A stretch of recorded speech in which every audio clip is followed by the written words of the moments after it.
It's time for Twig. This week in Google, we're just off Samsung's Note 10 announcement. Actually, Samsung announced a few things. We'll break it all down for you. Talk about Elizabeth Warren's plan for rural broadband and Google's little trick. It's pulling on the European Commission. It's all coming up next. Plus a surprise appearance from Aunt Pruitt. It's all coming up next on Twig. Netcasts you love. From people you trust. This is Twit. This is Twig, This Week in Google, episode 520, recorded Wednesday, August 7th, 2019. Call me when it comes in Shimmer. This Week in Google is brought to you by Epson's EcoTank printers. Kiss expensive cartridges goodbye. Add an Epson EcoTank printer to your home or office. Epson's EcoTank comes with a ridiculous amount of ink. Just fill and chill. Check out Epson.com/EcoTankLeo to learn more.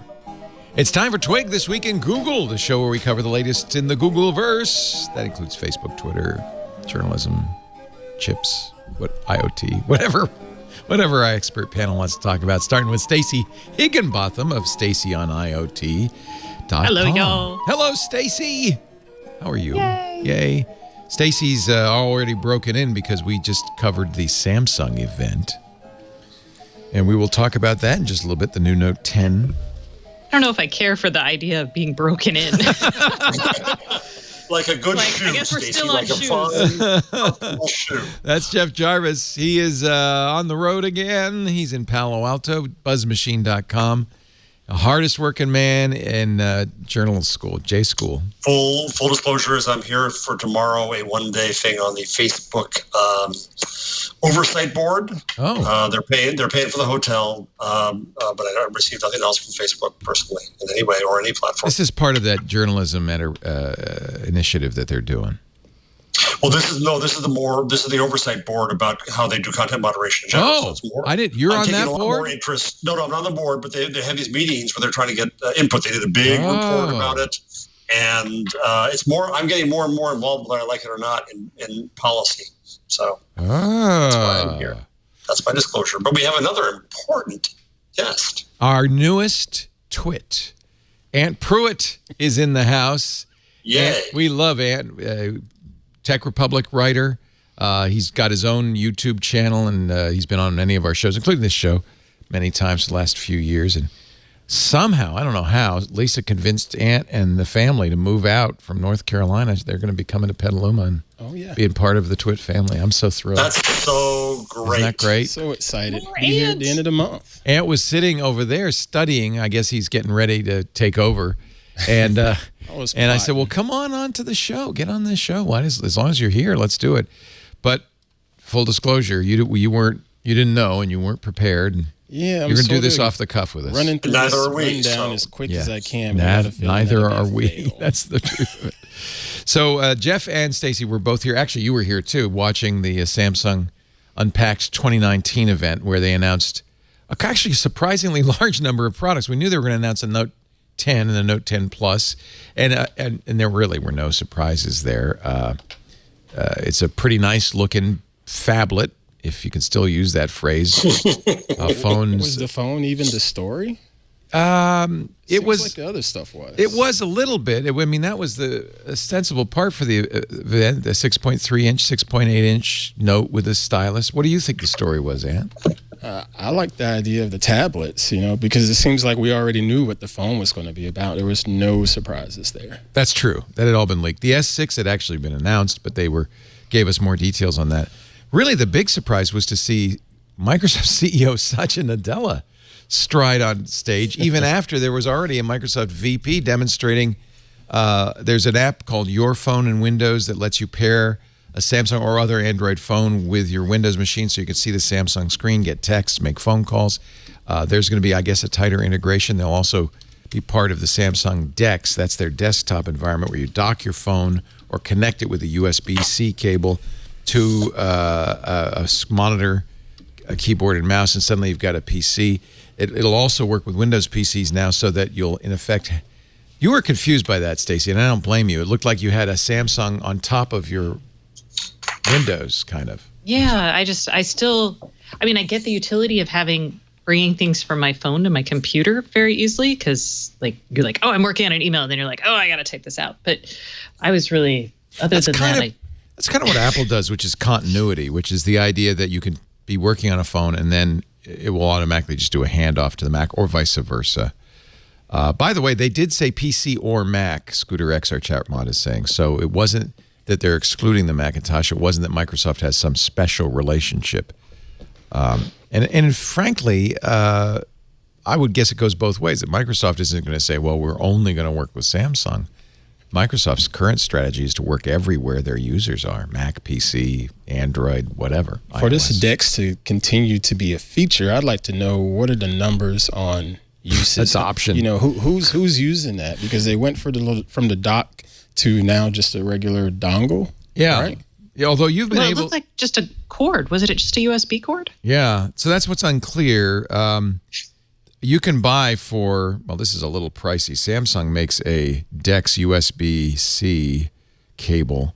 But I was able to buy it. Let me see if I can find it here. A cheap, here's a $25 DeX adapter that comes with what you really need. Extra ports. Yeah, well, it's not extra in a sense because remember you're connecting a keyboard, mouse, and monitor to it. But yeah, I guess there's one extra. There's a Type C. Extra. Type C. That's $45. I paid, $25. I paid, I think, $15 for one. They all work about the same. You don't need to buy Samsung's expensive DeX Puck to do this. Actually, this looks like a really good one. I might order another one of these. Step away. You can from never Amazon. have too many dongles. Since I never use it. Oh yeah, that's what the USB-C for. You're absolutely right. That's I'm power. using that right now. I'm using a J5 Create. Oh yeah. On what? On your... Right now, so that way I can put the headset in, and I'm using Ethernet, and it's powered. Ooh. So sophisticated. I'm using my Dell external monitor with USB-C, which has been my new favorite. I'm using my Surface Studio for the very last time. No, what? I'm giving it to Ant. My precious. It's going to be his desktop at work. And then I have ordered a new Lenovo. It's kind of equivalent, but more modern, more up to date, and about $1,000 less than the Surface. And it has a pen, just like everybody's got a pen now. That was actually one of the things I was curious about with the Note. I have the Samsung Galaxy S10, love it. It's a nice phone, does everything I want. Is an 855 Snapdragon in here. I thought, what am I going to need the Note 10 for? But they kind of won me over with the pen because a pen looks like you can make gestures, you can write, and it will convert your text. Your handwriting to text, which is not new, but it's looking like... until it sees my handwriting. Yeah, exactly. There's a lot of people that really dig that stylus. You and I, we talked about Mrs. Pruitt and her affinity for the Note until she got a hold of vanilla Android. That was an interesting story. Yeah, tell that story. She got a hold of vanilla Android. She got a Pixel, right? Yeah, I got her a Pixel a couple years ago, and the Note 8, I believe, came out, and I remember her loving the Note, so I said, I'll just get her the Note 8. Got her the Note 8. She was like, what is all of this stuff? It's all junked up. Yeah. So she was like, can I just have a Pixel again? And I got her a Pixel. And we came to the conclusion she really loved the stylus with the Note. Because she does a whole lot of note taking and keeping her day squared away. So does she miss the Note? Does she want to go back? If only it was clean like vanilla Android. Yeah. She's made that very clear. Yeah. Yeah. Why doesn't Google pop a stylus in there? That might actually be kind of nice. Yeah. It's also interesting, and Scooter X has reminded me that Samsung talked about gaming and how gaming, especially on a big phone like that, 6.8-inch phone. It's got plenty of horsepower. And lots of horsepower, is a really now moving to mobile. They said they're building Discord, the chat client, into their Samsung phones. So they have a partnership with Discord. Which is a little discordant, if you'll forgive me. I wonder if... Rim shot. I don't... First of all, you can easily add a Discord app to your phone. I don't know why you need to have it built in, but I guess because it can be used while you're gaming. But who wants to do that? I mean, you're gaming. How are you gaming and chatting at the same time? They said you could say GG now. Yeah, I don't need to. The millennials can figure that out, I guess. I guess that's who it's for. Yeah, we're out of that league. So there... So, Too old for this phone. too old. You know, actually had that feeling watching because they brought in a bunch of influencers, travel vloggers. Basically, it was a bunch of Instagram and YouTube stars, right, to demonstrate the features of it. And it really did feel like it was more for that crowd. I thought it really interesting. Instead of using pre-built Snapchat-style filters with Instagram or Snapchat or whatever platform you're on, you could actually use the pen to draw a new filter that would, just like the Snapchat filters, sync up with the face, move with the face. You can create 3D images in real time of something sitting in front of you. That was impressive. Animate it with your motions. That was impressive. But isn't this the same processor we've seen all year, Stacey, the Snapdragon 855? I mean, why anybody could do this, right? Oh, wait, what? Isn't this the Qualcomm Snapdragon 855? We lost her at Snapchat. No. Yeah, Sorry. sorry, I was just influencing. I apologize. I was reading chip stats. That's what I want you to do. That's what I'm going to you I knew it was for. coming. I was like, hurry up, Stacey. Well, okay, I apologize because we just got all this information. But I don't. They did announce a new Exynos, which, according to a non-tech, and this of course will be for the international version of the Note, according to a non-tech, is not a big difference from the existing Exynos, the 9825. No, it is. It's 7 nanometers. I was going to say the only difference is actually a really big difference, and it could be bad. I don't know. It's their first 7 nanometer chip built using EUV, which is extreme ultraviolet lithography, which is a way to deal with leakage on the chips, but it's a brand new manufacturing process. Oh, you know what that means. It could be good, it could be bad, but yeah, it might be dicey. So I was going to say it is just a smaller version. So they moved down of the 8 nanometer. It's also a different, it's the same chip made at 7 nanometers. So I don't know. I mean, who knows? No one knows. It's new. Who knows? New. They kept the cores, like the frequencies, they kept those mostly the same. So it's not like you're going to see a sudden power boost here. I think, let's see, what did they change? Yeah, it's basically the same, except at the middle cores, they're going to go from 2.31 gigahertz to 2.4 gigahertz for those of you guys who are counting all your hertz here. Do you think they're going to put in a dedicated AI or DSP, kind of like Google does with their Pixel phones for photography? Right now they have the ARM Mali core. They've built their own GPU. Okay. Which is probably good enough. I mean, even though Google's got their dedicated processor, I don't think we know the workloads yet on the phones that are going to need this. Like some of the things they're showing might benefit from a slightly different chip design. But they're just not that new, really. Yeah, I mean, we've seen Adobe was able to do this with an iPhone, did the 3D mapping 3 or 4 years ago. Mm-hmm.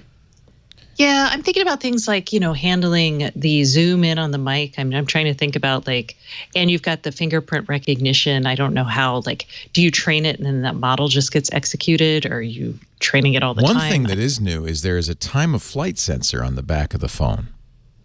Does the iPhone have a time of flight sensor for tracking your face, or do they use a different? No, they paint your face with red dots. Dots, right? They have the infrared dot projection to give you.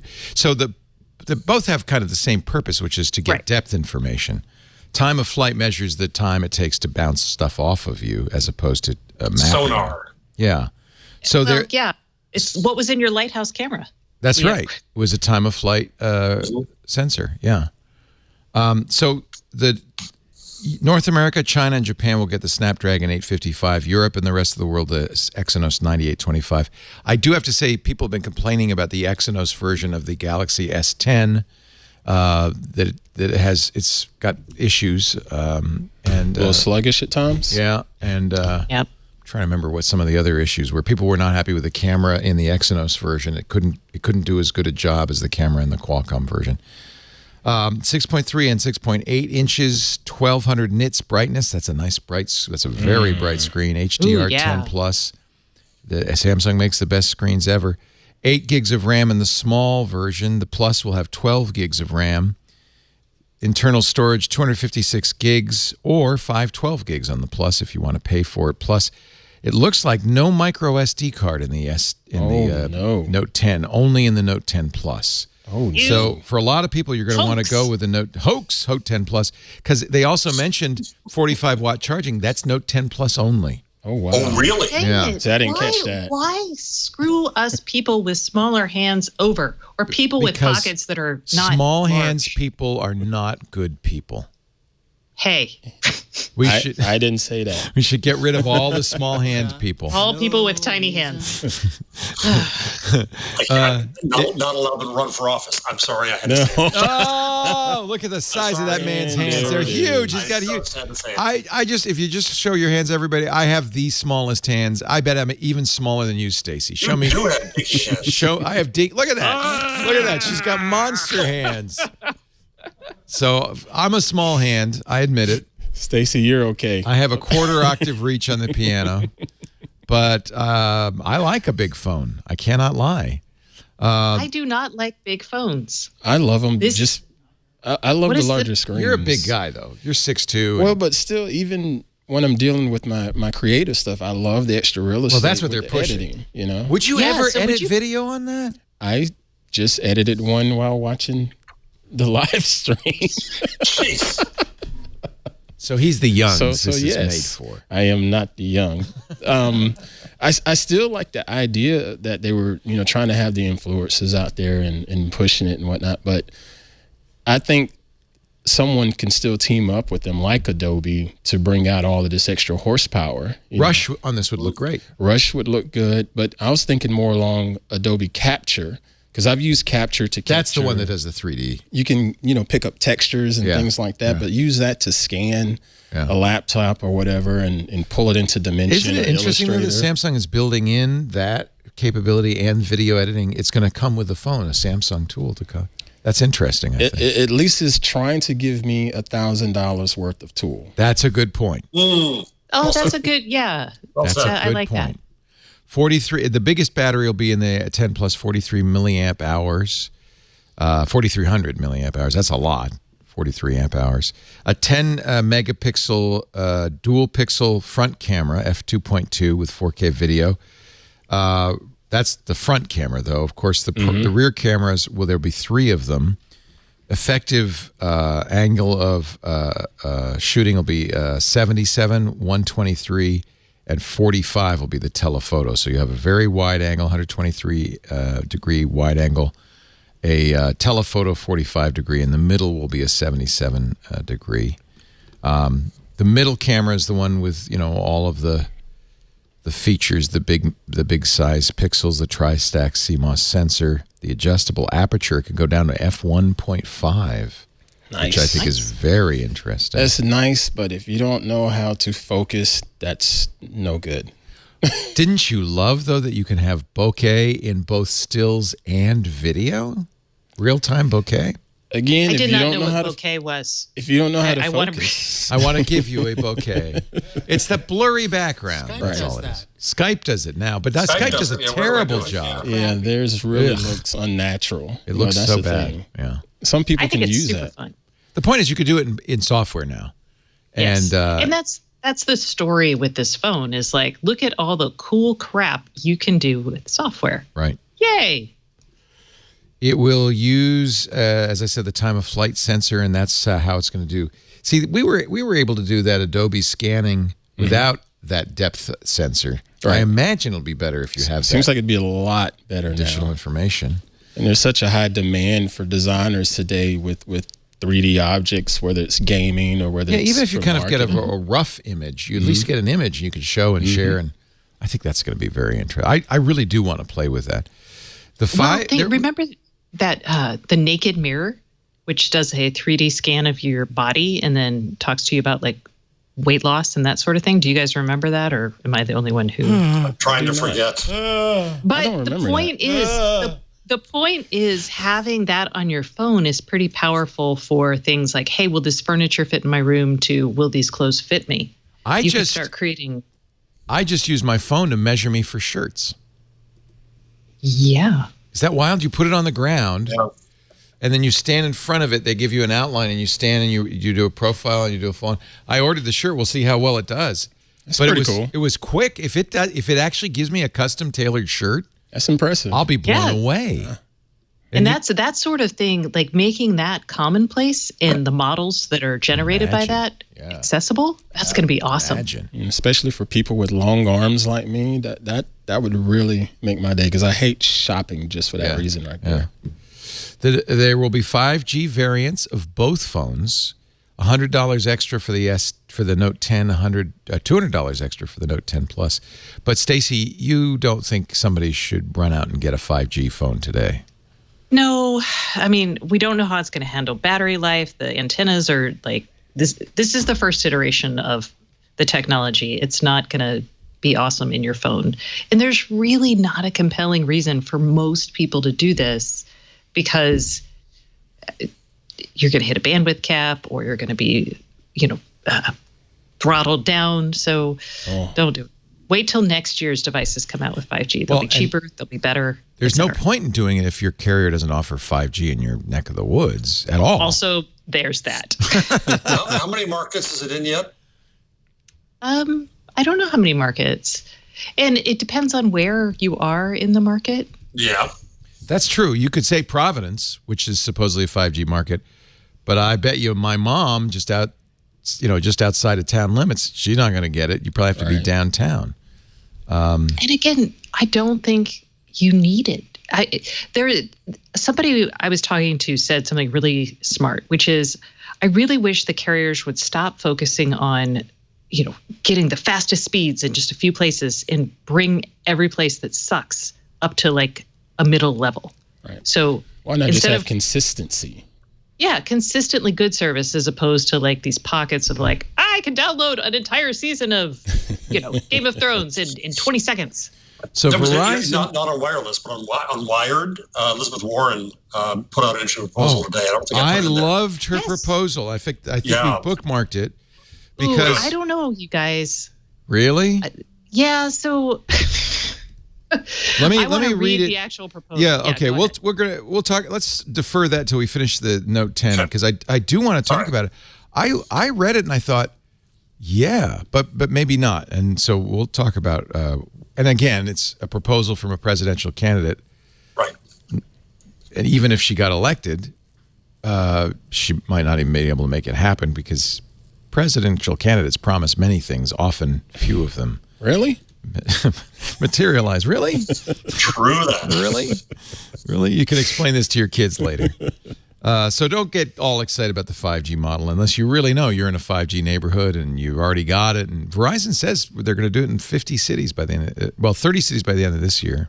We said the same thing about 4G on the first iteration. Don't get your hopes up. Just wait. And also, the antennas are not ready yet. So this generation is not going to be kind to your phone, your battery life. Yeah, not the one you want. This is not the 5G phone you want. They're sticking with what I consider a subpar ultrasonic fingerprint sensor through the screen. I don't like it on the S10 Plus. Doesn't work very reliably. I've seen now the future of under-screen fingerprint readers on the OnePlus 7 Pro. I've talked about this before. It's fast. It's accurate.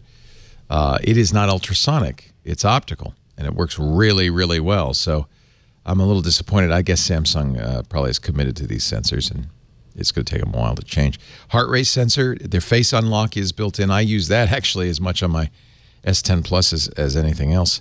Qualcomm QC 2.0 fast charging on the Qualcomm processors. USB PD, power delivery, wireless charging, reverse charging, which is the weird thing that Samsung does, where you could charge stuff on the back of your Samsung phone, like your earbuds. It's expensive. Starting price $949 for the low-end Note 10, $1099 for the Note 10 Plus with 256 gigs storage. If you want to max it out, 512 gig storage will cost you $11.99. But I'll probably do that because... Just had a heart attack. It does come in, as Stacey was very pleased to learn, iridescent, shimmery color, as well as pink. Mother of I think we should call it Shimmer. Shimmer is good. Shimmer's Comes nice. in Shimmer. Shimmer. It's the first time Samsung has gone for a non-central camera positioning. I'll show you I have the S10, and the camera is horizontal across the top. Now it's going to be more like an iPhone, where it's over on the side. But it had to probably to make room for these extra sensors, like the time of flight sensor, which apparently is not available on the Note 10, just the Note 10 Plus. It won't make a difference in your composition. No, it's fine. You're looking at the biggest sensor. You know, the screen is a great viewfinder. It's the best viewfinder possible. Yeah. Aura Glow is that color. That's what they call it. Aura White and Aura Black. Those will all be available August 23rd. I think pre-orders start tomorrow. So get your finger ready. Get your credit card warmed up if you're going to buy one of these. I guess we will. I will, and Jason Howell will, because it's our job. It's our job. You say that with such pain. Oh, it hurts me. No, you know what, Ant? This is a very expensive time of year for me, because I have to buy this. I have to buy the Apple phone, the Pixel phone. I'm going to have to buy that Samsung notebook, I think, just to see what Windows on ARM. Soon. Yeah. No, I'm not. We're waiting to hear, though. Maybe we will. I know we're due for a new Pixel. I honestly think you should watch, because Samsung also announced the Samsung laptop, the S. And that actually looks kind of interesting. It's very thin. It's a little heavier than it ought to be, 2.11 pounds. But the stat that is most interesting is 23 hours battery life, because it's on an ARM chip. I presume it's on, well, we talked about it, didn't we? The new Qualcomm CX part. Tell us about that, Stacey. You're an expert on these chips. Oh, what is it? The H. You keep surprising me. I'm reading about the broadband. Stacey, wake up. We're coming back. Stop reading. God. Stop reading. I'm sorry. No, I know. You believe in facts. preparation. That's my problem, and I apologize. No, it's okay. I'm just like, I thought we were done with that. Were we? Maybe we were. I want to know if that's going to be a desktop class processor. That's really my. They're comparing it. The benchmarking I've seen is against the Intel Core i5, which is a terrible chip, but it's not like a high end. No, but it's a good enough chip. I'd be very happy if it's i5 speed. Yeah, I'd take that. Yeah. So I'm like, it's 64-bit. Its clock rate is 2.8 gigahertz. So it's got an integrated Qualcomm GPU in it, so it's an Adreno 680. And I'll tell you why I'm nervous, because I did buy one of the very first ARM Windows machines, the HP NVX2, and it was literally unusable. I mean, just really sluggishly slow. I liked the form factor, loved the form factor. Oh, you know what might be the issue, though? What? How many Windows apps, when yours was out, were configured for the ARM 64? That may be part of the problem, right? You've got to get an ARM, not only an ARM OS, but ARM apps. Otherwise, you're running an emulation. Well, but so the ARM Windows apps were for 32-bit cores for the longest time. I think they're just doing the 64-bit because the 64-bit ARM cores have only been out for a couple years. So what you're saying is I should fire that sucker up. You should buy one and see how it works, because this could be easy for you to say. It is. Well, it's only $9.99. Only $1,000. It's not in a way, I'm glad Samsung decided to not lowball it, because you can't get a good laptop for less than $1,000. That's a reasonable price for something like this. Unless you just want a Netflix machine. Right. I'll be very interested to see if this processor, the 8CX, it is 7 nanometers. It is designed for computers. It's not a mobile part. And it doesn't require a fan. No fan, 23 hours of battery life. Now, a lot of people said, oh, yeah, I'll believe it when I see it. But actually, that's the whole point of ARM, isn't it? All-day battery life. I'll say I believe it when I see it, because, first off, are they basing that on it just sitting around? They're saying idle? Continuous video playback. So Netflix. That's not the most challenging thing, right? But it is. All right. So Netflix. I mean, A even browser and a bunch of other windows that would use more. Even this beast of a machine right here from MSI. I believe it 17 touted at inches. 16 hours of battery It life. is? That's what they touted for. Well, that's a joke. I'm getting nowhere near I that. could tell you that just looking at it. You know, I'm like, why I would could you feel put the that heat in right there? here. I don't. Yeah. But see, this is, and it has LTE, gigabit LTE built into it. So this is really a mobile. This is to compete with the MacBook Air, basically, which has pretty good battery life. So, which Apple just refreshed, and Right. it wasn't awesome. I'll be honest. I had a Mac. I actually returned my MacBook Air for a you? MacBook Pro because it was just. I was like, why Underpowered? am I spending so much money on this? So underpowered. yeah. All right. And I should say the Qualcomm 8 whatever is using the ARM 76 core, which is actually a really powerful. A76 is a really powerful core that they actually use in server class servers and Interesting. even some like gateway equipment. So this is not. Samsung, big core. Samsung said 40% faster CPU, 80% better graphics performance, and improved memory bandwidth. I'm reading the Verge's Memory piece. bandwidth. Yeah. That's how fast your data gets through. Sorry. It's all about the I/O bus. 13.3-inch display, 10-point multi-touch. Comes with 256 gigs or 512 gigs of storage, but you could go all the way up to 1 terabyte. But most importantly to me, it will come in pink and gray. I want to. I'm going to get the. Is the pink for everyone? It's for me. No, I thought it was only for certain. Oh, for certain markets. Specs. Certain specs too. Yeah, it's for certain people and certain markets. But I would get it in pink. Gray is boring. Gray is boring. The pink has a. I need something to distinguish from my other. It's not computers. bright pink. It's not like your fingernail polish. It's kind of a rosy glow, kind of. Is it rose gold? It's rose. Pretty rose. close to that. Yeah. What was the name of the Pixel 3a color? Mostly pink, nearly pink, sort of pink. Nearly purple. Nearly. Yeah. Not quite pink. Yeah, it's kind of like that. Yeah, it's kind of like that. This looks really Call nice. me when it comes in shimmer. Shimmer. I do like the Yes, the shimmer. Stacey, you deserve shimmer. The abalone shell. Nothing Shimmer. less than shimmer for Stacey. Yeah. Green button says it best. Blush. They said on stage, it looks. This is an interesting quote. It looks like a laptop, but has the essence of a smartphone. What is? It's foldable too. Oh, that's very marketing I guess, speak. Does that mean it's super portable and like you just take it with you all the time? Right.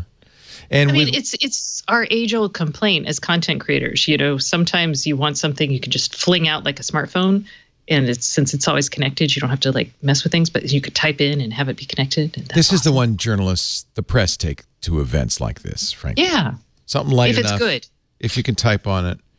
It's not laden with ports. It's got a headphone jack and a Type-C port on one side, Type-C port on the other side, and that's it. So it's kind of like the Pixel Book with the dual-sided Type-C. Just wish we had a card reader. Yeah. You know what? I now have 3 or 4 card reader dongles that I stick in, but I have an Anker nice. one that's awesome. Type-C is the good news. Everything's going Type-C, so that this is a reasonable investment now. Right. Yeah. So just buy a whole bunch of dongles. I even bought it. That's- I'm so in on it. I even bought a Type-C YubiKey because I thought, yeah, this is the future. So why get a Type A But it's so YubiKey? far behind other things. So I have This is so small. Wow. I'm stupid. I and I stayed forgot in- this headset But today. look what I have tethered to it. It's tethered as a little adapter, so I could still use Well, it. that's the thing. Nice. Isn't that cute? And it's got. That's I adorable. lost the first one, so I got one with a leash. I saw a learned. Type-C in a outlet. You know how you can stick USB into outlets Yeah. now? They've got Type-C as part of like outlets you can change out in your house. And I'm Makes like, me ooh, That's makes really everybody nice. who bought the Type A outlets really sad. think Now I most need of a dongle for my outlet. So sad. All right, so okay, I think we've said everything there is to be said Yeah. about the Samsung event. It came off fairly well. There were no dancers, no sing. Well, it was a little bit of singing. Oh no, that was Was there? Stacey. that was me. You're not going to ask me about chips again because I'm going to go back to the broadband plan. Go read the broadband plan. Go read up on Elizabeth Warren's broadband plan because that's our next topic of conversation. And again, even though Satya Nadella was there, it was a typical Satya Nadella speech which was just kind of airy-fairy and didn't really say anything. But I have a feeling He spoke in circles. it's significant that he's there. It's like you got the CEO of Microsoft on stage at a Samsung event. Yeah. That's Microsoft saying, you know, we're working on something. We're serious about We're this. serious about this. Yeah. So, and kudos to Mary Jo and Paula, who had heard rumors Microsoft would be there, and they heard that it would be a really big executive. But both of them said, "Oh, there's no way it couldn't be Satya Nadella." But I think you nailed it during the live stream, saying this is Microsoft saying, you know, we're done with phones. We got bigger and better things such as services to worry about, and we can really blow up with that. Yeah, and I think that's what Nadella's been doing since he came in, and I think very, very smart. All right, let's take a little break. When we come back, we're going to take a secret peek, thanks to Fast Company, inside Google's top secret design lab. Ooh. We'll hear Elizabeth Warren's proposal for a broadband plan. You know, whether you agree with it or disagree, the fact that any presidential candidate even brought this up makes me happy. Well, Joe Biden did bring it up. Did and he? so has your buddy, Amy Klobuchar. Klobuchar. My buddy. So I wish she were my buddy. She seems like she's Minnesota nice. She'd be fun to hang out with. she'd bring you a hot dish and talk about broadband pay. Honestly, I think that's that what it's called, hot what dish? America needs is a hot dish and a take that as an broadband. issue. You know, Yeah. a hot dish and broadband. Open the door. Yeah, fine. I'm here. Our show today brought to you by my printer. I love my Epson EcoTank printer. I love it. I love it for several reasons. You know, you've been a photographer for a long time, and maybe you remember, I remember very well, Epson's always been the best photographic printers. I remember going on a Lightroom adventure. We had a bunch of Epson printers, and I knew photographers that would take their black and white Epson printers. They're the only printers really for monochrome prints, and they would have big tanks on the side of them. And I think that was an aftermarket thing, although maybe Epson eventually did offer it. But it just made sense. If you're making prints, the last thing in the middle of the print you want to have happen is the ink cartridge to run out. That print's ruined. Bad streaks. Yeah. That paper is expensive. So they were using tanks way back when. Well, now Epson's brought that home, and I think this is huge. Because what they're really doing is they're saying, you know what, we care more about our customers than our bottom line here. You can kiss expensive ink cartridges goodbye. No more trips to the store in the middle of a print job. Epson's amazing EcoTank wireless color all-in-one super tank printers come with a ridiculous amount of ink in the box. Thousands of pages worth. Probably won't have to go get more ink for a year or two. We've had our EcoTank for a couple of years now. I actually have not yet bought a second load of ink. The supersized, easy-to-fill tanks mean fewer trips to the store, less frustration to you. And you know what? Epson wants your printing experience to be stress-free and easy. And by the way, look at those bottles. They're uniquely keyed, so you can't use the wrong one. They're auto stop, so it's really easy to. I've already, because we have 2 EcoTank printers at home, filled 2 of them, and it's simple.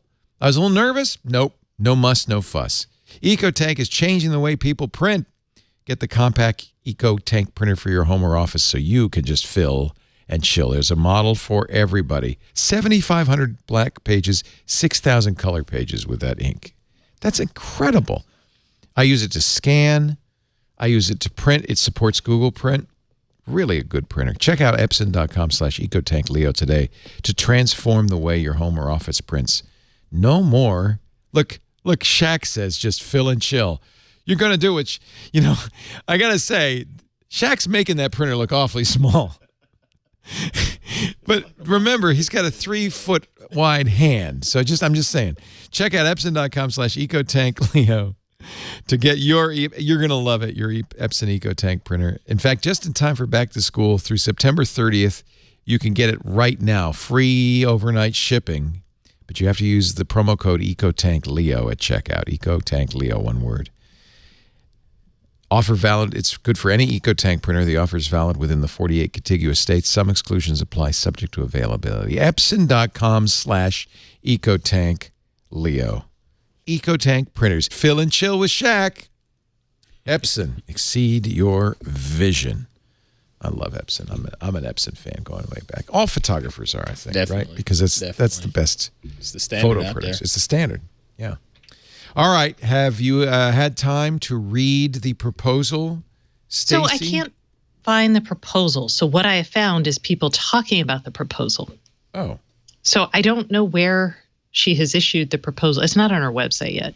All right. So Interesting. One thing I have to admire about her, and I wish every candidate would do, is she's been very clear about her policies. I don't know I don't know how you could vote for somebody who didn't have a very clearly spelled out, so you know what you're getting. Right. Admitting that, I got to point out, you can propose this till the cows come home. Even if you get elected, doesn't mean it's going to happen. Congress. Yeah, it's all expensive, and there's lots of buts. But what it does, though, it enters things into the debate.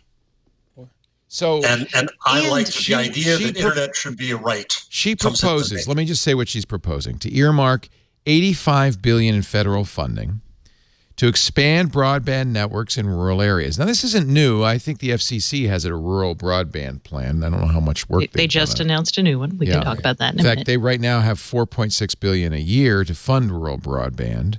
And the Rural Utilities Service, according to Engadget, doles out $800 million a year in grants and loans. But this is significantly more. The $5 billion funding for expanded broadband on Native American lands alone would surpass what the FCC currently offers in total each year. About half of Native Americans on reservations or other tribal lands don't have broadband access. I think this acknowledges broadband now needs to be a right. A standard. In fact, the United Nations says broadband's a right. It needs to be a right in this country, though, because if it's not a privilege. It's how you interact with government, if nothing else, right? She wants it's how you can apply for jobs. I mean, there's all these studies, like only 30% of jobs aren't, sorry, let me redo that. 70% of jobs are only available and you can only apply to them online. Yeah. Yeah. Seen that with material. Wow. So, okay. So did you finish talking about the plan? Not yet. And apparently her plan is on Medium. So go to the Team Warren Medium post, My Plan for Rural America. Nice one. Original. Yeah. Sorry, guys. It should be on the website, and I guess eventually it will. It's kind of ironic. Maybe there's something to be said. She's digitally literate, but put it on your website too, please, Ms. Warren. Well, I'll say, I spent like half the time scrolling down the website because she's got all of her plans there, and they're comprehensive. Yeah. There are a lot of plans. There's quite a bit of stuff in here. She acknowledges that these communities, the rural communities in America, feed our nation. They're leading the country in sustainable energy. They generate 99% of the wind energy, and they're pioneering efforts to harness solar energy. We need to give them broadband. She says corporate and government leaders have turned their backs on people in rural communities, and this is something she wants to fix. I applaud that. I have to say, she wants to set up an Office of Broadband Access that'll be part of the Department of Economic Development that would oversee Which does not exist. What, the Department of Economic Development? We have the U.S. Economic Development Administration, which is part of the U.S. Department of Commerce, which I think is what she's talking about. That's what she meant, yeah. I'm like looking through, I'm like, where is she putting this? DED. It would oversee the funding. Funding would not go to ISPs, but to electricity and telephone cooperatives, nonprofits, tribes, and this is where I really get behind her, cities, counties, and other state subdivisions. She would use federal law to require local governments and state governments that have made laws against municipal Wi-Fi to reverse those laws.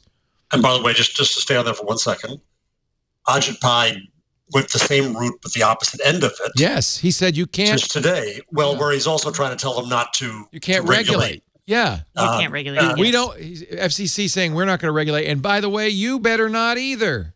This was today?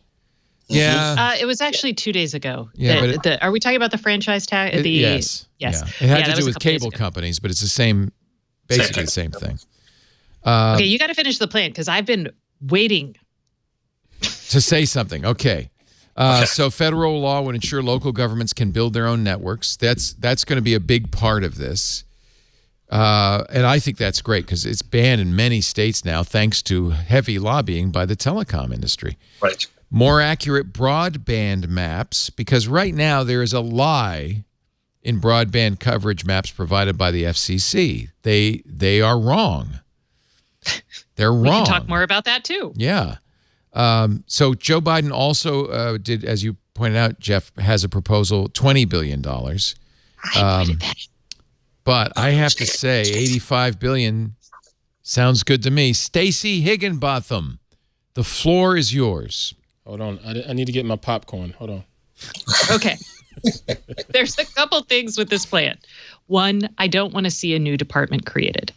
I know that I'm not 100%. I think she is talking about the U.S. Economic Development Administration, which is part of the Commerce Department. But we actually have two departments handling broadband fund dispersal right now. We have the NTIA, and we have the Department of, it's RUS, Rural U.S. something. Rural, so hard to say. Yeah. Rural jurors. Anyway, so we've already got places where this can be handled. So I'd like one to see this plan administered from one of those already existing departments, just for simple reasons. Two, the idea that she wants to say that the big ISPs can't participate. I think that's going to be a problem, not just because it will make her plan politically unfeasible, but also because I don't know if there is enough expertise for setting up rural networks. Her point, point is she says we've funneled money into these ISPs who promised they would do this and never delivered. So then hold them accountable. Hold on. Then yes. So then we need to hold them accountable because we also funneled billions and billions of dollars into no-name rural ISPs, and those guys have taken the money and run. Good Look at the scandals in Lifeline. Yeah. So I want to say that the knee-jerk no big corporate entities is wrong. I think from a policy perspective, some things she has right. Making it possible and easy for municipalities to set up networks. I think there should be a policy for let's have if you competition. Sell up a network. And it's okay if the city wants to compete. Let's have competition. Right. So, yes, and if you use these funds, I think you probably should have some sort of rules about letting other people into the network. I agree. Maybe there should be, and here's a crazy plan. Using this money, if you get this money, instead of just putting in your lines, you put in your lines with conduit, and then other people can do their own lines through Absolutely agree.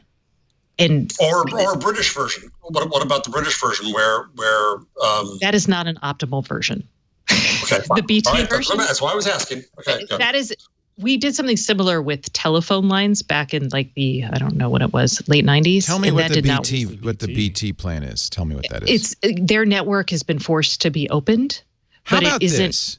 A lot of municipal experts propose that the infrastructure be owned by the municipalities, by the local authorities, who then are required to offer it, just as you described, to any company that wants to run over those lines or wants to run more lines through the conduit, guaranteeing that you have proper infrastructure that's maintained by the municipality, which has the right of eminent domain, so it's frankly easier for them to put this stuff in. All the legwork's done. All the legwork's done, admittedly at a great expense, but she's proposing a significant amount of money for these municipalities. And then say, hey, Comcast, come on in, but also Cox and Spectrum, come on in, Frontier, come on in, AT&T. Get them all on there. That's real competition. Competition. Yes. Now, if there is real money for municipalities to set this up, that will work. But I will say Google actually for a while talked about doing that with their own Google Broadband, and it didn't happen. And in some cases, it's because there's no demand in the U.S. That's why the government has to do it, because the government is not driven by demand. There's no demand by Comcast doesn't want to use then the municipality does it. Then the municipality does it. But that's fine. I am worried that in addition to money for this, you're going to have to also make sure there's funds for expertise and accountability. I agree. Because while Chattanooga is awesome, not everybody is a Chattanooga. Right. The other thing is, if we decide that this is an actual right, and she compares it to putting out electricity across the nation in the 30s. It's very much like the rural electrification project. Yes. Absolutely. Then we have to say that these municipalities are offering a service that may not ultimately be profitable. And that's really hard for us to do right now. That's right. So, But and then just, we're going to get... there is a perfect analog to the rural electrification projects of the 30s, because And the phone lines, too. and we deemed it vital that there be electricity everywhere in the country, that rural people should not be disadvantaged by not having access to electricity. So we made it so, even at a deficit. Right, but the Telecommunications Act plus our flopping over net neutrality have made that legally questionable. So that's something else we're going to have to, her broadband plan has to deal with that. And I think Elizabeth Warren's smart enough to dig into all these and be like, yeah. The other things that I think are really important here, I would really like to see her talk about bringing wireless to rural areas because A, it's more economical, but B, the current way we allocate and value spectrum is at odds with the value that spectrum can actually provide. So we do it based on a person per pop. And we need to start thinking about with IoT and things like that our spectrum, we should be thinking about it for devices, not just people. So because of things like agriculture and telemedicine, which she's talked about in her plans as well.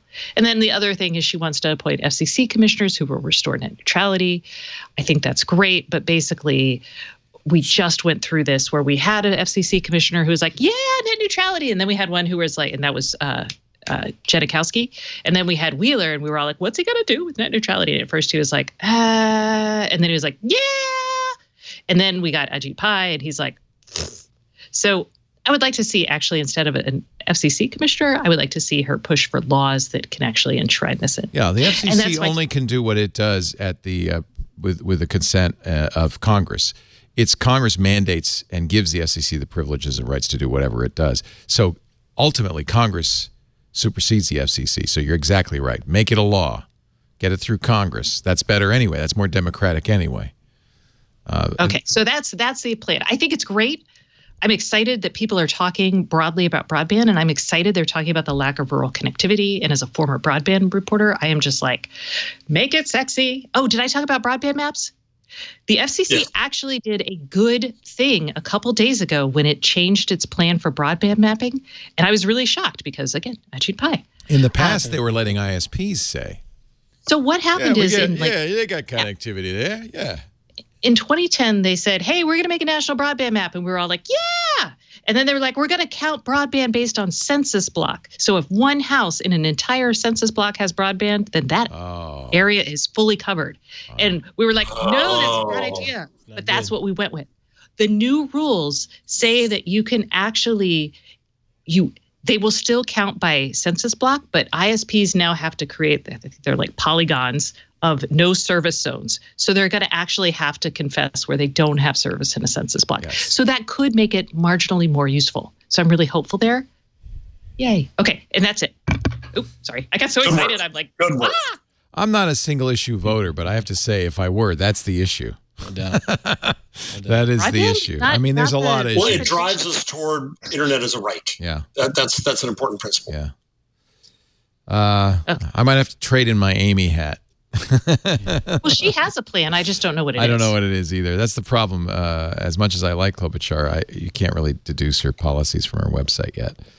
But that's just a matter of somebody's got to type them in. Good. I'm glad you're right. I'm glad that discussion is in the open.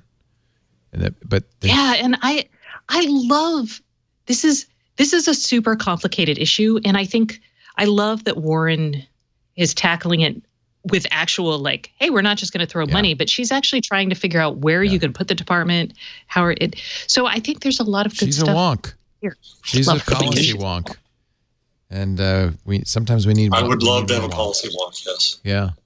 Well, remember, though, that was Bill Clinton was reputedly a policy wonk, too. No, he wasn't. He was charming. That was Bill Clinton's big thing. That's what he was. His wife was a wonk. She was a wonk in spades, yeah. Google's going to pause listening to EU voice recordings while regulators investigate. I suspect that'll end up being in the U.S. as well, because already Apple and Amazon have said, okay, we won't listen unless you say it's okay. That's the right thing to do, opt in. Google actually, they don't opt in, but they do let you opt out, and they always have. Yeah. Well, I think they all let you opt out. I don't know about Apple. No. Amazon does. Amazon lets you opt out. Apple did not. Amazon didn't disclose what the people. I think the big issue is people are like, what? There are actual people listening to this? Well, now we know. Everybody. That changes everything. Everybody has people listening. In fact, what did I just see? There's people.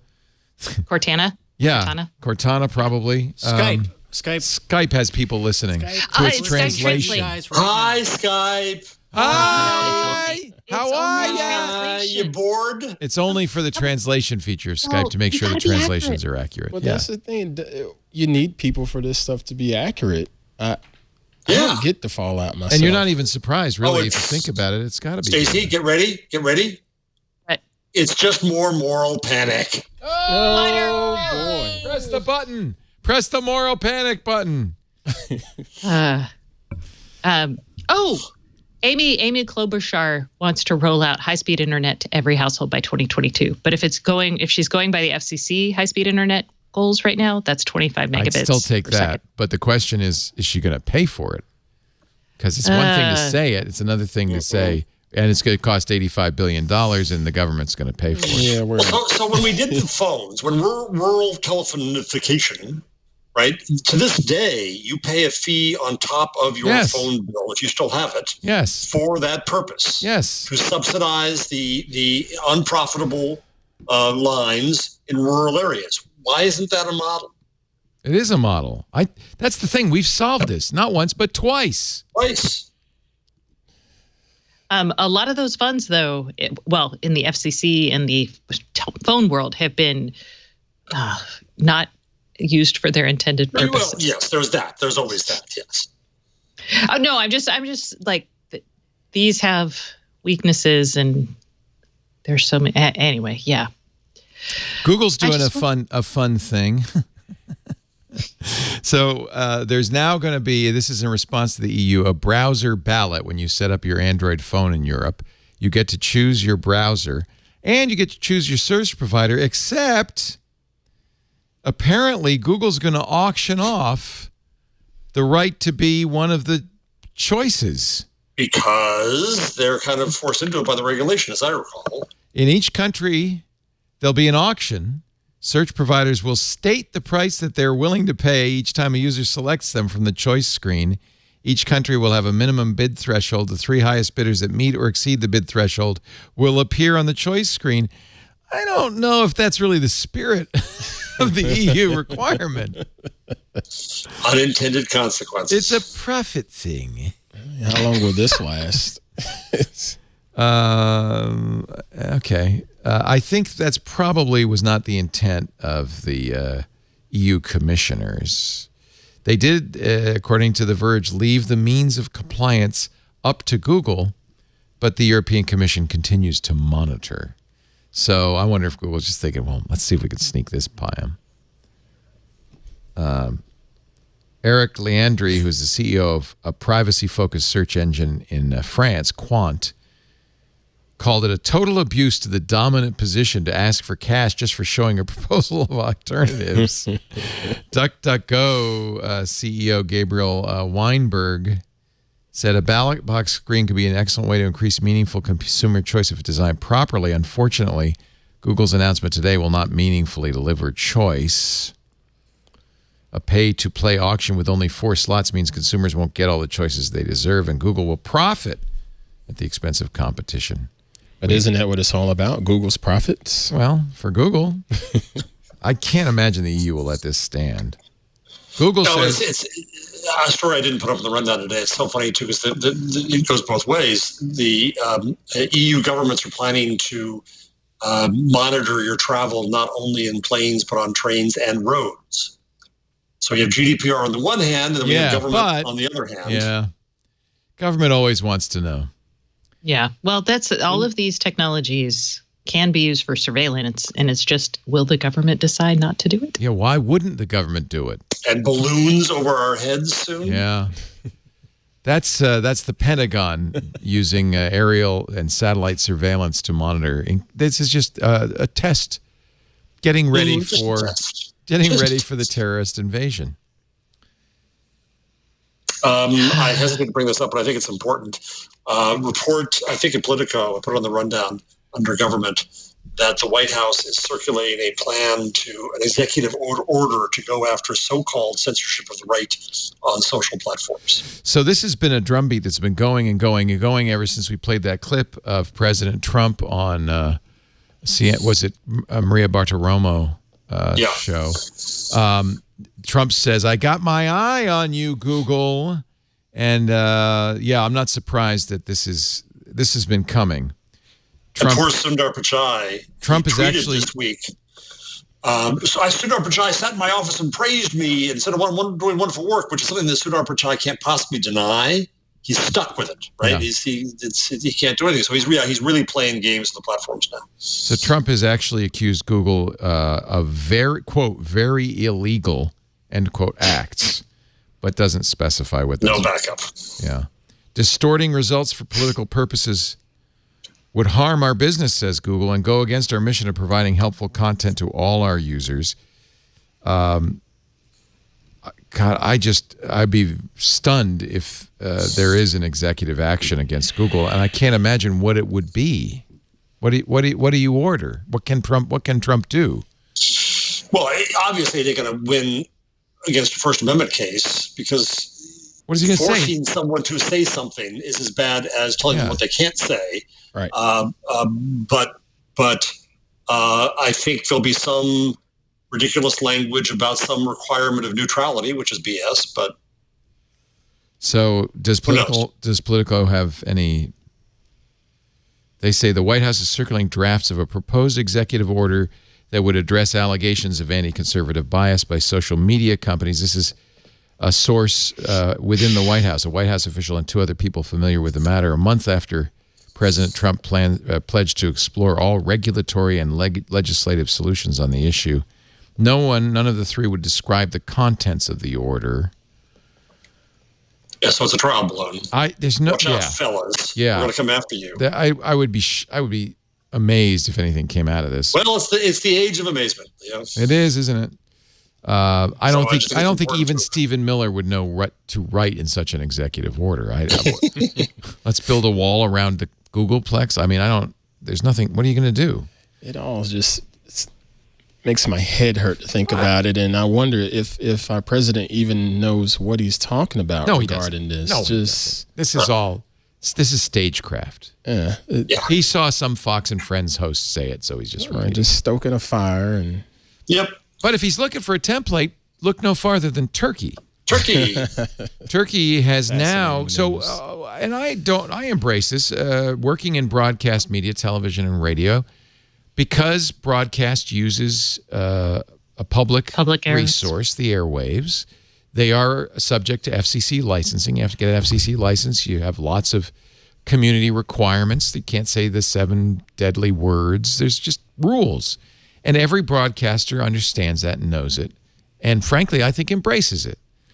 But online content has never been regulated by the FCC because we don't use public airwaves. Podcasts, blogs, streaming media is unregulated, as it should be.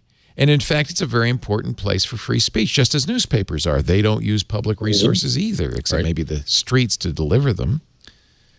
Turkey has decided that its radio and television watchdog, which is called RTUK, will have the right to oversee online content, including streaming platforms like Netflix and online news outlets. You will now have to get a license to broadcast on the internet. I presume that's podcasts and blogs as well. I don't know. I think anything they get their hands on, yeah. And of course, one of the things they're going to be watching for is anything that is negative about the government. So what we just talked about, that would be illegal in Turkey. China? Well, that was about our government.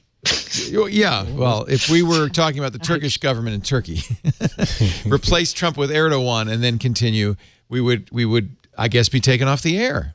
We would have issues, yes. Yeah. A human rights lawyer in Turkey said this is the biggest step in Turkish censorship history. All outlets producing opposition news would be affected. Everyone who produces alternative news and broadcasts will be impacted by this regulation. Every news report that can be against the government will be taken under control. I never hear about Turkey in the news in general. Well, we've been talking about it a lot because of the encroaching authoritarianism. Okay. Yeah. So that explains it then. Yeah, it's slow. You know, Erdogan, who was a democratically elected president, has slowly been moving to control all negative comments, to control the press, shut down protests. And the people I know who live in Turkey, who are Turkish people, are very upset about this. Yes. Seems like this is the way of the world now. Jeez. It does. We are definitely seeing as America is falling back on its commitment to, let's call it, free speech everywhere. We're seeing other people in nations say, "Oh, wow, America's not going to get upset about this. Let's do it." But we got to hold the line. I still think this is the shining beacon of freedom to the rest of the world, and we got to hold the line, and we got to stand up for the values that made this country unique. Yeah. And have brought the thing that always strikes me about America. There are only a few countries in the world, I could think of 3, that became countries not because of their geography, our country because people live here, but because of an idea. One was Israel. Liberia, the state where slaves moved, was one. And America has been, for 200 years, a country that people came to from all over the world because we espoused freedom of speech, freedom of religion. People came here, initially came here because they wanted the freedom to worship as they chose. Religious freedoms. And this is what's so unusual about this country. This is a country of ideas that people came here from all over the world because we all agreed this is the right way to be. This is how a society should be organized. We cannot give that up. We cannot give that up. Yeah, but what I think is happening is not so much an attack on the First Amendment, but it's an effort to chill. Well, it will have that effect, but it's not going to chill us. No. Damn it. Not right now. Not yet. Not today. Not here. Not today. So here's one. Here's the other end of this. Is 8chan. Yeah, this is a really interesting conversation. I've been reluctant to have. So 8chan has now, for the 3rd time, been the place where a shooter's manifesto has been posted before he participated in a mass killing. El Paso, the most recent. The Christchurch killings. And what was the other? Was the mosque shooting? I can't remember. But yes, 8chan is clearly a place for people. The synagogue. Maybe it was the synagogue shootings, but it was clearly a place. Well, I don't know. What is it? It's, it was created because 4chan was too restrictive. Yeah, it's where the people who are kicked off of 4chan go. Yeah. And we can all understand. But there will always be an 8chan. Well, that's the problem. So Cloudflare, and by the way, I'm a fan of Cloudflare. Matthew Prince's CEO said, we discussed this all day. Cloudflare was providing DDoS protection for 8chan, as it does for many, many sites. So they were not the host. They were just the protector. Yeah, they're the DDoS protector. In fact, the host is right now, I think, debating whether they should. Tucows, which did the registrar, is debating whether they should allow that. So this is a big debate. For Cloudflare, and Matthew Prince is a real free speech advocate who says, I don't want to get in the position of deciding which speech is okay, which is not. But he finally, and I think he was right, said this goes over the line, and he terminated 8chan's support on Cloudflare. I don't know what Tucows is going to end up doing. Good move. He fired them as a customer. You can always fire people as a customer. Good move. You can. Yeah. Okay. But you also understand that the reluctance to do that because you don't want to get in the business I do. Of choosing winners and losers. But you can, like, let's take McDonald's. Or let's take Walmart. Walmart's probably a good use case. Walmart wants as many people as possible in its stores. They love you, right? I can walk into a Walmart in Texas and there will be like an open carry nut running around. There will be like some sort of crazy person screaming at their kids at top volume and maybe even hitting them, right? These are not people that I'm like, yeah, top of humanity, right? Right. But they still have a place. They can go into Walmart at a certain point, like if the open carry guy pulls out his gun and starts like pointing it at those kids who are misbehaving, Walmart's going to say, you know what? They have the right. Yep. Nobody questions that. By the way, I should just say Tucows did drop 8chan's domain registration 2 days ago. Ooh. And I should They're also Canadian, I could see that. Yeah, I should also make the disclaimer Tucows owns Hover, which is our sponsor. It may even have been Hover, I don't know, but Tucows has its own domain registration. So this happened to the Daily Sturmer. This happened Exactly. This has happened before. It's an appropriate And just like you could always conversation. find a place to like get your underwear and toilet paper like from Walmart, you can find it Well, that's somewhere the else. real point. There'll be a 16chan or a 32chan. There'll be some other chan tomorrow, right? Yeah, somebody's Right, already but- got it in the works. But you don't have to do business with them. Right. And you can fire them when they start behaving beyond the social norms. And I'd say walking into a place and shooting people and then publicizing your message, because all of this is about publicizing the message associated with killing so many people. I think that's an okay place to draw a line. Yeah. I think you're right. You make it very clear. Yep. I agree. Thanks, Walmart.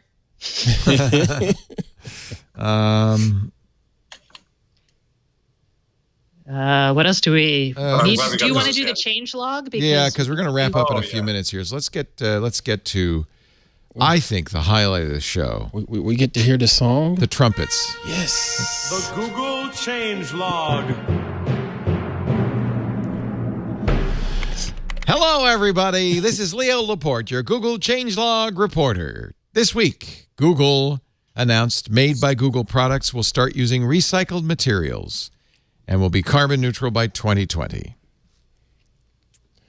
Whoop-de-doo. They're Thank you still very gonna much. They're still going to charge you $1,000 for Whoop-de-doo. recycled material. I'm not. Whoop-de-doo. It really bothers me when And they're I not buy saying something. how much, right? Yeah, it always bothers me when I buy something, and Apple's the worst at this, and it's just this beautiful. But you don't even want to throw the box away. It's Yep. airtight. It's perfect. And you can't break it down and recycle it very easily. There's no, Right. it doesn't collapse. You have to cut it apart. And Cut it.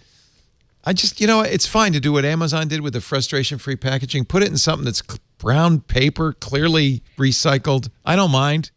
The beautiful. product's going to be just as good. Oh, so I was in San Francisco last week also, right? And the last night I'm there, I walk up to City Lights Books and I stop. I'm hungry and I've got an early flight the next morning, so I stop and I get some nice dumplings, Chinatown. And I decide to get some soup too. I'm going to take it back to the hotel and have a little wine.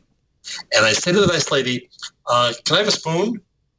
Oh, no, she said, that's now against the law in San Francisco. San Francisco, right on. Can't give you spoons. Bring your But- own spoon. But what is the soup and what are the dumplings served in? 3 millimeters Of course, thick plastic dishes. of course. When you go to San Francisco, be sure to wear a spoon in your That hair. moment when you overthink something. That's a perfect example. We're going to wrap this in 8 layers of plastic, but we can't give you a I'm not going to spoon. give you a spoon. It's and we're going to have some recycled paper labels in there. Google Fit will now track your sleeping, whether you want to or not. No, I'm just Wow, spreading, okay. just spreading FUD. Just spreading It's the FUD. Ariana Huffington app. I don't actually want to go to sleep with Google Fit, so thanks for doing No, I don't that, either. but I don't want to put my phone in my bed. Search Engine Land had this story about Google launching a new algorithm to better understand useful and timely information. So, featured snippets don't have to be new necessarily. I don't understand this. It could just The be problem is if timely. all you do is go with currency, then that's gameable, and it may not be the most important and most relevant Right. thing. More accurate, So that's a good more choice. relevant, Yeah. better than more recent. Yes. And I always use the tools when I use Google search, which I haven't been lately, but when I kind of miss, actually, no, it's built in the start page automatically. The tools that say, I only want to see results in last week, last year, last 5 years. That's often useful because if I'm searching for a bug or something like that. Google is going to add, I think this is a really good thing, automated text-to-speech for emergency calls made via the Pixel. So often when you make an emergency call, you can't speak. You're having a heart attack. You were shot. You just fell over. And That's awesome. so the system is simple. When on an emergency call, the phone app will now offer 3 additional buttons. You don't have to say anything. Just press medical, fire, or police. Tapping the button will activate a text-to-speech feature that will read out a message informing the operator that the caller is using an automated service describing the kind of help. So in this case, This is the text. You're being contacted by an automated voice service initiated by the caller. The caller may be unable to speak or hear. My location is, and the plus code for my location is, I require medical assistance. That's fantastic. Oh, God, what if they only give the plus code? Yeah, let's hope that's communicated. I'm at 849 VCW C7 plus 8Q. Oh, thanks. Is the plus code must be like 3 words where like it's... It is like it's a GPS. So years ago, I had to call 911. Only once in my life, I had a conflict, and with a contractor, and but he left, and so I hung up the phone. Oh, they come anyway, baby. They come anyway. Yeah. Absolutely, they come anyway. Yeah, I didn't know that. And then, what is the other thing you're supposed to do if the person is in the room with you? Pretend you're ordering a pizza. And the operator knows, he can't talk, and you order the pizza and you say, please deliver it to this address. Does that work? I did not. I didn't think that was actually a thing. I think it's a thing. Maybe I dreamed it. No, I've heard some. I could have dreamed it, but I think it's the case. You know what I dreamed last night? What? There'll be no paper on Mars. What? But there will be tardigrades on the moon. What about paper on the Mars? I just realized there'll be no trees. There'll be no paper. Okay. That's all. So sorry. Fox News says. Thanks, Gutenberg. Fox News says that pepperoni pizza 911 code is a myth. Oh. So I apologize. I think there's documents though of police or of pizza delivery people helping. That's actually true. Like people like in a hostage situation or like a dicey situation, pizza people have called the police after delivering a pizza to a home and seeing someone in distress or mouthing things like call the police behind the person answering the door. So there have been situations where that has actually happened. So maybe that's where that myth arises from. The LAPD posted this tweet last year. The LAPD has seen this graphic circulating on social media channels. It's false. Text to 911 is a much better option. Your exact location and the nature of the emergency is what's needed to send the right resources. So what? I suspected if you called and went through, can you send a pepperoni pizza? I think that would work. I think they'd figure it out. Yeah. But anyway, I apologize for spreading false news, fake news. Shame on you. I think what Google's doing, though, is actually a great solution, right? It is. Just dial 911, press a button, you can put the phone down. It's faster than texting. I still think that really needs to be communicated to the responders because you hear a robot talking in your ear. You're thinking, what kid has done this now? And, that's true. I'm sure Google's doing that. Yep. Google's advanced protection program can now block risky downloads also in Chrome. I thought you didn't need that in Chrome. Well, so this whole idea, and by the way, this is one reason using Gmail is a good idea. Gmail will filter out known ransomware and other threats from your email, will block it. But this is also, attackers are shifting their strategies, says Google, to threaten advanced protection users outside of email. So Google announced the advanced protection program is coming to the G Suite and Cloud accounts, as well as Chrome. Linked malware and drive-by downloads are the new threats, with attackers trying to get users to unknowingly download harmful software into the devices. So you'll see this is an example of what you might see on your screen. File.exe was blocked by advanced protection. Was the incognito update, was that last week? Yes, in Chrome 76. Chrome 76, yeah. Okay. So that was the issue of where you went to the New York Times in incognito, hoping to bypass the paywall. Right. The New York Times would say, you're in incognito mode. You can't use the Times. So now you can, which we shouldn't tell anybody because Jeff's going to be pissed off. Oh, yeah. Sorry, Mr. Jarvis. I subscribe to the Times. Me too. And the Post. I do too. I do too. And Wired. And Wired. And Bloomberg. And But it's our job. And by the way, we rely on these to make the show, so I think it's a fair trade. Yeah. Yeah. All right, let's wrap her up. What do you say? Whoa. Karsten. Oh, that's the Google Changelog. Jeez. There was a lot How more to sweet talk that about. I didn't is. run out of. I mean, we didn't even come close to going through those stories. Disney has announced its prices for the Disney streaming service. If anybody cares, if you want to get your Marvel movies, guess what? They won't be on Netflix. They won't be on HBO. You'll have to pay $6.99 for Disney Plus, which is less than Netflix, to be fair. That'll launch November 12th. And there's a special version, a bundle for Disney Plus, Hulu, and ESPN Plus that will be a mere $12.99. Is that right? Yeah, $12.99. Mm-hmm. Stacey, do you have a pick of the week? You meant it when you said did. you prepare today. I did have one. Let me remember what it Her is. blood and I sugar will is tell you. depleted. Come back to me. Depleted. How about you, Jeff Jarvis? The number of the week? There can be no other number this week than 30 to 50. 30 to 30 50. to 50. You mean the age group of women that I'll date? No, 30 to 50. Oh, punch it's your job to punch Hands me now. punch Leo. Don't worry, please. Lisa will punch me just fine when I get home. 30 to 50 feral hogs took over the world. That's This all we is gotta why say. you need long guns and bump stocks. Because what if you Because got in to 3 kill to 5 50? minutes, 30 to 50 feral hogs What if come you- into the playground. Now, in fact, there are issues in some areas with feral hogs, but it was just the I used to perfect live in one of those Twitter areas. meme. 30 to 50 And feral I have hogs. seen feral hogs, and they are not to be messed with. No, No. they're not. Even I if you know. have an automatic weapon, I would Yeah, stay that's away true. from the feral hogs. Although those little feral hog babies, man, they look cute. Adorable. I couldn't find it again. I saw a video of a feral hog trap that was phenomenal.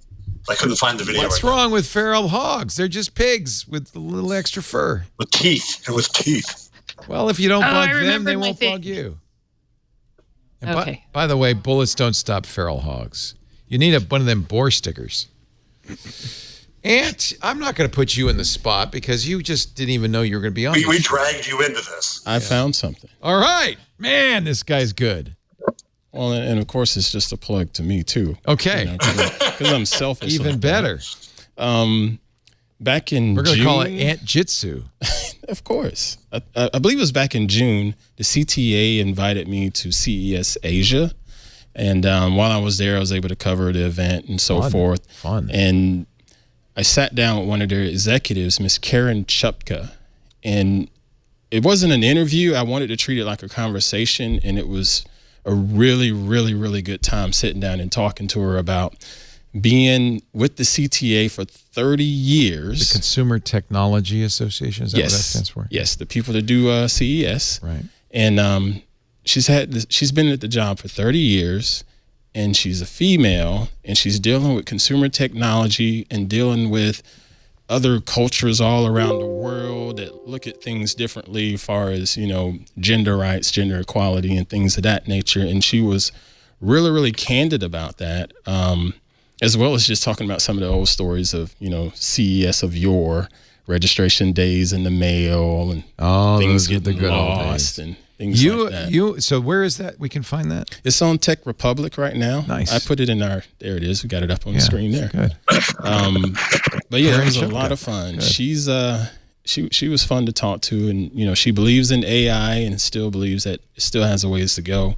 But the CTA is really pushing for equality. They've made I think it's about $10 million in investments for giving opportunities to minorities and women to get into entrepreneurship. The CTA itself has like 71% of its executive team is female. That's awesome. It's just little stuff like that. That's It was a great. really, really cool conversation. So just hop over to that link and over on Tech Republic, give that a read, and let me know your thoughts on it. I had a lot of fun with that one. Very nice. Okay, I found my thing. All right. Her thing has emerged. I knew I had it. I just was like, what was it? Where'd my thing go? It is Camnect, Camnect. which is Camnect. You're like, what is this? What is It is that? an Indiegogo project that allows you to connect your smart home cameras, a wide variety, including Nest, Arlo, Wise, etc. And you can basically link them all together. It's a networked DVR that is this for is cool. all sorts of smart homes. So I don't have to pay that monthly fee to Nest. Exactly. Although there is a monthly fee to remotely access your feed for this. So I will say that. That always is going to be the case, I think. Yeah. Well, I mean, if you're sending camera data but you could keep it all local on this drive if you wanted and not pay the fee. And if you're on the same network, you'll still be able to see it. But this is an interesting device. It's supposed to ship in December. I don't know if it will, but I thought it's already met its goal. So I thought this was actually kind of a neat I like it. product. So I think a lot of NASAs will let you do this too. I may be wrong. I don't know how hard there are a lot of them are not user friendly, and you have to have them with the right.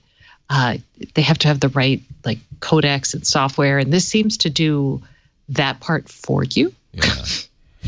Yeah. But you're not wrong. A lot of NASAs will do that for you. It's just not user friendly. Yeah. So. Yay! Yay, Stacey and her thing. Nice. Stacey Higginbotham's the host of Stacey on IoT with Kevin Toffel. Actually, Stacey on IoT is the website. The podcast is the IoT podcast with Kevin Toffel. I had a scoop today and I didn't tell you about it. Oh, What's your scoop? Do we have to listen to the show to find out? No, I actually posted it on the site. There was Walmart is doing a program like Amazon Key, which we knew, but it has filed with the FCC for a wireless device that will be Walmart's hub in the smart home. And it will use that as a Z-Wave to Wi-Fi hub to open your garage door and eventually probably a door lock. Nice. So there's a little hub. Ooh, so fancy. Very nice scoop. I didn't mention that the FedEx folks have decided to cut all ties with Amazon. They've now cut ground. They'd cut air a while ago. So expect more of those nondescript sedans pulling up to your house and throwing boxes out the window at you. Getting more blue trucks in the Charlotte area now. Yeah, we've got a lot of prime trucks now. There used to be a lot of unmarked cars, but finally they're prime trucks. Although a lot of people on Reddit say that they're the worst drivers ever. They are. They are. Thank you so much, Stacey. Thank you, Jeff Jarvis. He is professor of journalism at the Townite Center for Entrepreneurial blah, blah, blah at the City University of New York. He's also at buzzmachine.com, and he's a beloved figure whose microphone has been muted.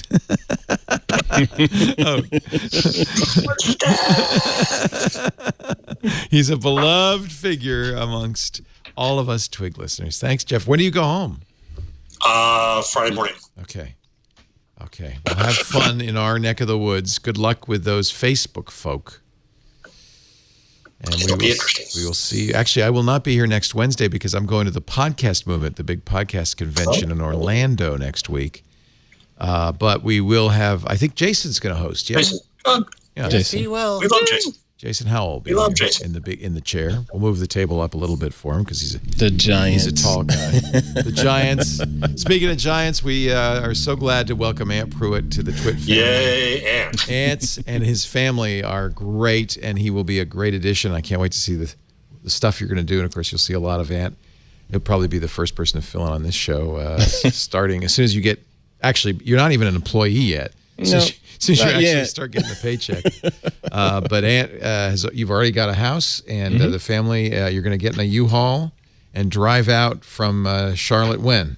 We shall be here by the end of the month. Okay. I can't give you a number. Boys are signing up for high school and everything. It's we like got a them big signed deal. up this morning. Did you? Don't say which school. Oh, I'm not saying which school. Because they're good-looking boys, and you're going to have they're going to get a lot of attention, I tell you. So anyway, we're just so glad to have you as part of the family. Thank you for having us. And thanks for doing a quick jump in on the show. We appreciate it. Kind of like Bob Hope on the Johnny Carson show. I think I was more like voluntold. Voluntold. That's what you were.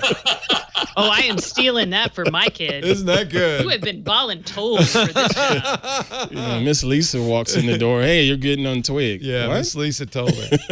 So thank you all for being here. I thought it was us. It was a unanimous vote.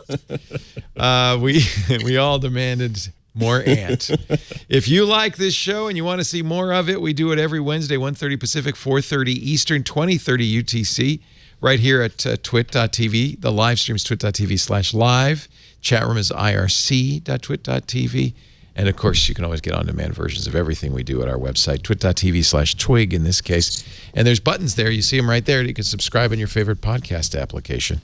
And that's a good way to get the show. That way you'll get it the minute it's available, so you have it just in time for your Thursday commute. Thank you, everybody, for being here. We'll see you next time on This Week in Google. Bye-bye.